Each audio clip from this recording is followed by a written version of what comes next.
यह 43 अध्याय उसके पहले पद से।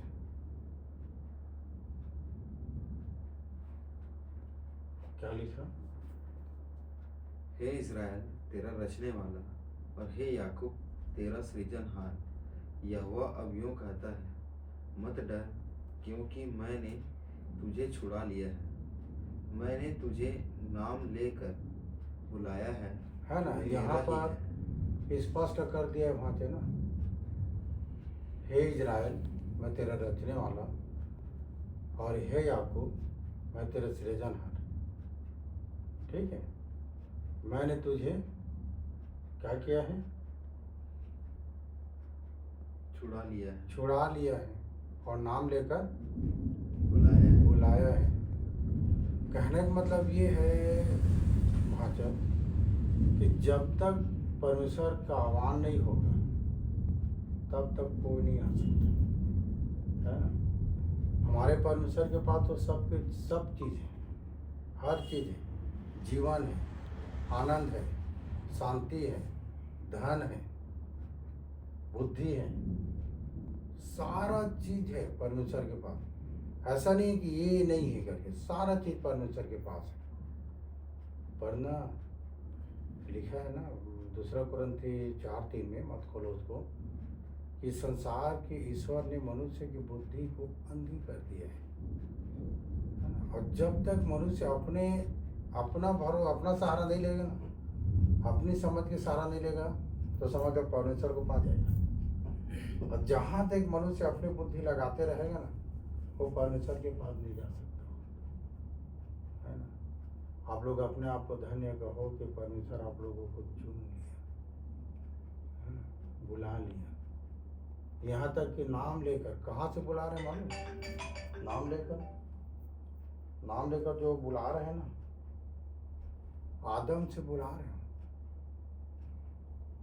अगर हमारे जीवन में पाप है ना, तो हम परमेश्वर से और उसके कामों से हम लोग भागेंगे। आदम उसकी पत्नी जिस दिन फल को खाए और जब परमेश्वर मिलने आए दिन के ठंडे समय में, ते लोग छिप गए बाड़ी में। पहले परमेश्वर आवाज नहीं लगाता था। कब परमेश्वर आवाज लगाता है? जब एक मनुष्य छिपने लगता है। आदम लोग जब छिपने लग गए ना, आदम उसकी पत्नी, तो उसने कहा, हे आदम तू कहाँ है?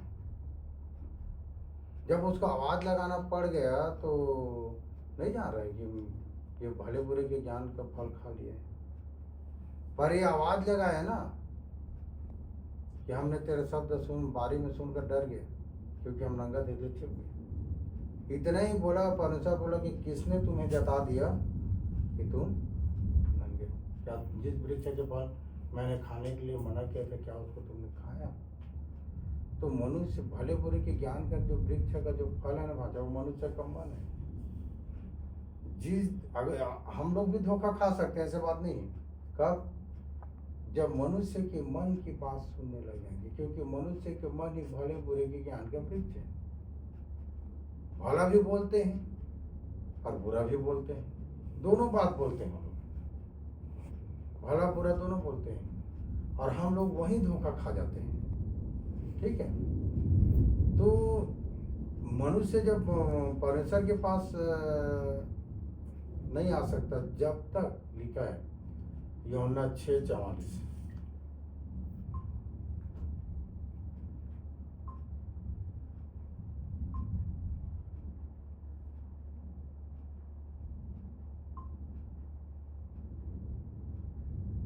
क्या लिखा?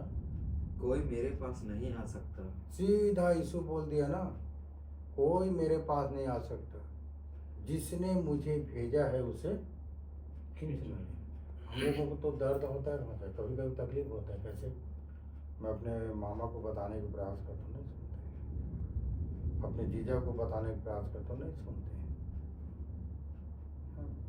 बहुत से ऐसे जो रिश्ता नाते जिनके साथ बैठ के, मतलब ऐसा हमारा खून का रिश्ता बोलते हैं, बताना चाहते हैं तो नहीं सुनते।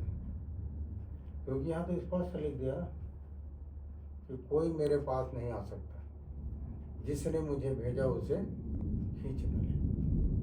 खींचने का काम परमेश्वर का। जब तक परमेश्वर नहीं खींचेगा तब तक कोई नहीं आ सकता।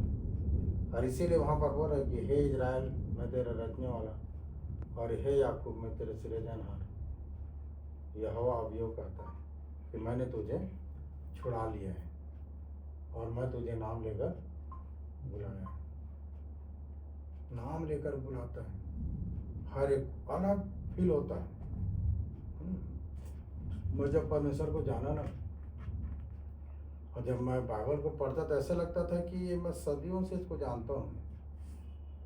ऐसा लगता था कि वो वचन मैं पहले से इसको जानता हूँ, ऐसा लगता था। जबकि शुरू किया था पढ़ने के लिए, ऐसा लगता है कि ये मेरे लिए है, ये मेरा है, मैं आज पा गया, ऐसा महसूस होता है। क्यों? क्योंकि उसने कहा ना कि ना आँख ने देखी, ना कान ने सुना, ना मनुष्य के चित्त में चढ़ी, वे ही हैं जिसे परमेश्वर ने अपने प्रेम रखने वालों के लिए तैयार किए। यदि परमेश्वर हमसे प्रेम रखता है या हम परमेश्वर से प्रेम रखते हैं, ये तैयार करके दे दिया है और परिपूर्ण है ना, परिपूर्ण है। ये जो वचन है परिपूर्ण है। उत्पत्ति से लेकर प्रकाशित वाक्य तक पढ़ोगे ना, अच्छे से पढ़ोगे, कोई ऐसा विषय नहीं जो नहीं दिया, सारा चीज़ कंप्लीट है। इसीलिए बोलते हैं ना कि उसके भय में रहो। कभी कभी क्या होता है कि जब परमेश्वर के वचन को सुनोगे तो ऐसा लगता है कि सुनते रहे, मधु के समान मीठा लगता है ना। और इसके लिए, उसके लिए जिसके कान को खोला है ना, जिसके कान को खोल दिया है, हाँ, जिसकी बुद्धि को उसने खोल दिया है। इस संसार के ईश्वर जो अंधी किया था उसमें लिखा ना, मन की आंखें ज्योतिर्मय हो। हाँ, तुम्हारे मन की आंखें क्या हो? ज्योतिर्मय हो, कि तुम जानोगे तुम्हारे पिता जो तुमको बुलाया है उसके बुलाने की आशा क्या है। ये है। तो हम लोग मानसिक विचार कभी न ले, ठीक है भाई। आप जिसको बताना चाहते हो बताओ, नहीं आता है तो जोर जबरदस्ती नहीं है। आता है तो हमारा क्या फायदा, नहीं आता है तो हमारा क्या फायदा है। पर हमको एक बात है कि जो चीज़ मिला है उसको बताना है, क्योंकि जिसको एक तोड़ा मिला था उसको कहा ना, उसके मालिक ने, अगर तू सर्राफों को दे देता तो मैं वहाँ से ले लेता, वो तो काट दिया था। तो क्या है ना बात है, जहाँ भी आप रहते हो वहाँ चर्चा किया करो, अपने दोस्तों में या कहीं भी चर्चा किया करो। मेरा तो प्रचार करने की एक ही चीज़ था। लोग बोलते हैं ना कि बाइबल पढ़ने से धर्म परिवर्तन हो जाता, नहीं होता। कैसे परमेश्वर है, एक ही परमेश्वर है ना। तो ऐसा थोड़े है कि हिंदू के लिए अलग परमेश्वर या ईसाई लोगों के लिए अलग, एक ही परमेश्वर है। एक ही परमेश्वर है तो आपको इसमें से उसमें जाने की जरूरत नहीं है। आप जहाँ हो आप उसकी विधि नियम को पूरा करें, उसके आज्ञाओं पर कान लगाएं, हाँ, उसके दृष्टि में आप सही रहें और उसके वचन को तन मन से सुनें। मतलब कहने का मतलब ये है कि एक ही परमेश्वर, आपको बदलने की जरूरत नहीं। परमेश्वर एक ही है, आप बदलोगे तो वही परमेश्वर सुनेगा। आप मुस्लिम बन जाओगे तो पर वही परमेश्वर सुनेगा, हिंदू हो तो वही परमेश्वर सुनता है। मतलब समझ के फेर है ना। तो बदलाव नहीं है, बदलना है तो किसको बदलना है ना, अपने स्वभाव को बदलना है, परमेश्वर की जैसे बनना है। हमको अपना जीवन नया करना है, हमारा उठना बैठना विचार को बदलना है, ठीक है। तो ये है। इसीलिए हमको तड़प इसलिए लगता है, दुख इसलिए लगता है कि काश ये जान जाता, काश ये समझ जाता। पर वो हमारा काम थोड़ी है, तो परमेश्वर का काम। आप परमेश्वर नहीं चुन रहे किसी को तो कैसे करोगे? आप परमेश्वर नहीं बुला रहे तो किसी को कैसे करोगे?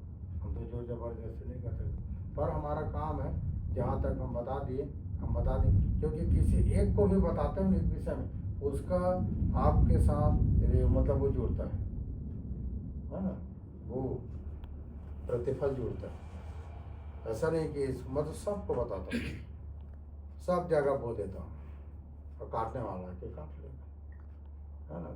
तो ये है, ये ऐसा काम होता है।